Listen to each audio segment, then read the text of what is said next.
बिस्मिल्लाहिर्रहमानिर्रहीम। अस्सलाम वालेकुम प्यारे बच्चों को Lafshan high school online lecture system में खुशामदीद। मैं आपकी क्लास टीचर आपसे मुखातिब हूँ। उम्मीद है आप सब खैरियत से होंगे। आज का हमारा उन्वान है उर्दू जमात अव्वल के लिए बाब नंबर 12-13 के सवाल जवाब। पहला सवाल है, बादल आने के बाद क्या होता है? जवाब, बारिश। सवाल, बारिश क्या क्या लाई? जवाब, ठंडक और कतरे। नेक्स्ट आपने कौन कौन से रंग के बादल देखे हैं?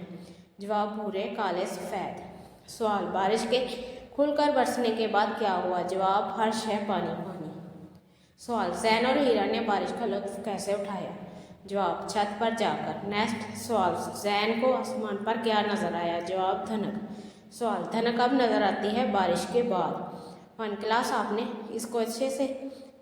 इन सवालों को अच्छे से याद करना है और लिखना है। Thank you for watching. Please like, comment and share.